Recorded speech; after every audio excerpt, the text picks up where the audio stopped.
Please listen to this carefully. There are major sins and minor sins in Islam. So, for example, one of the major sins in Islam is what?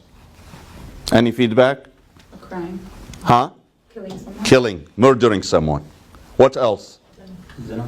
Zina is one of them. Gossiping. Theft. Huh? Gossiping. Gossiping? It could be, yes. Theft. Theft is one of them. Ascribing partner, shirk billah. So there are seven cardinal sins in Islam. One of them, al-firar min al-zahf. If you are facing the enemy in the battlefield, you turn your face and you run away. That's a sin. One of the sins that is considered the cardinal in Islam is at-ta'arrub ba'd al-hijrah. So what is ta'arrub ba'd al-hijrah? At-ta'arrub ba'd al-hijrah means that I go somewhere, I travel somewhere where I no longer can practice my religion freely, in a way that's going to affect my faith and basically, on the long term, will weaken my faith. Example, just an example. Imagine Russia during the Soviet Union. If I traveled to Russia, if I had traveled to Russia during the Soviet Union, I was not able as a woman to keep my hijab on. As a man, I was not allowed to pray.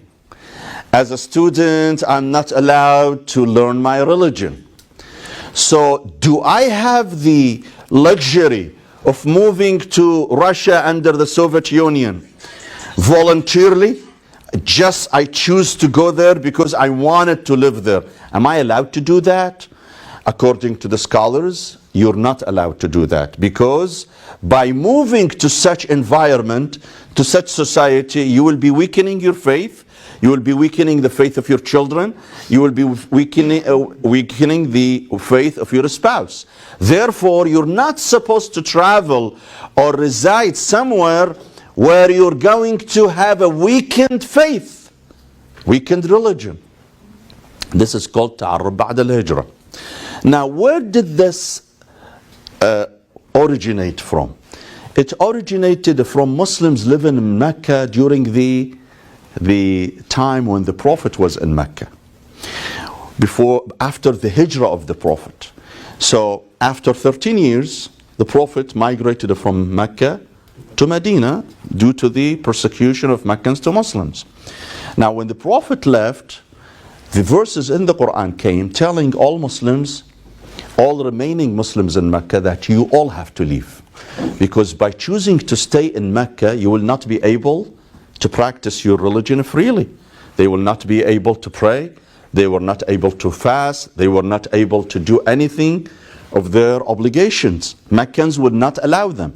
In fact, converting to Islam was a crime, punishable by Meccan's law. And that's why many Muslims lost their lives, because they just converted to Islam. Like Sumayya and Yasir, the parent of Ammar, the companion of the Prophet. So basically, the Quran came down to tell remaining Muslims that you all have to leave. You have no excuse. You need to leave Mecca and go to Medina, because you have no excuse staying in Mecca.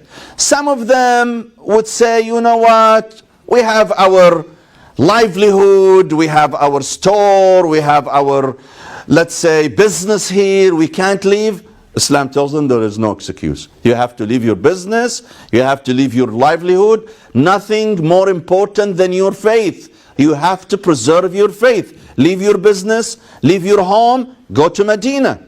And you're not allowed to stay in Mecca. Therefore, most Muslims heeded the call of the Quran and they chose to migrate. In fact, when the verse came down warning the Muslims remaining in Mecca not to stay in Mecca anymore, one of them, his name is Jundub ibn Dhumra. Jundub ibn Dhumra. His name is Jundub ibn Dhumra. He said, I'm going to leave tonight. His family told him, you're sick, He says, even if I'm sick, I'm going to leave. I'm not going to stay. After this ayah, Allah warned us not to stay in Mecca. I'm not going to stay. So he decided to leave that particular night. As he was leaving, he was sick. He had some fever. As he was leaving, he got to the outskirts of Mecca in an area called At-Tan'im, which is maybe 10-15 miles off Mecca. He got sick and sicker and sicker to the point that he wasn't able to move anymore. So he realized he's going to die. Before reaching to Medina, he laid down on the floor and he extended one hand as his hand, and he put the other hand, pretending it is the hand of the Prophet, on the other hand, and doing bay'ah for the Prophet, making pledge with his own hand on behalf of the Prophet that I am with you and I have not been able to reach you, and I am doing this bay'ah before I die on behalf of the Prophet, that I'm pledging to the Prophet, I am following him. And he died. And then Allah subhanahu wa ta'ala revealed an ayah in the Quran, وَمَنْ يَخْرُجْ مِنْ بَيْتِهِ مُهَاجِرًا إِلَى اللَّهِ وَرَسُولِهِ ثُمَّ يُدْرِكْهُ الْمَوْتِ فَقَدْ وَقَعَ أَجْرُهُ عَلَى اللَّهِ. And he whoever travels or migrates from home, going to Allah and His Apostle, and yet he faces death, Allah subhanahu wa ta'ala will embrace him.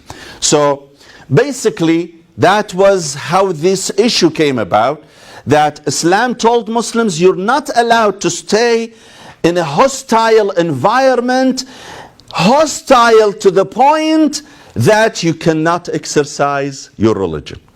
Now you know the general rule now. Muslims are not allowed to stay or reside in a society so hostile to Islam that Muslims are not capable of practicing their religion accurately and freely.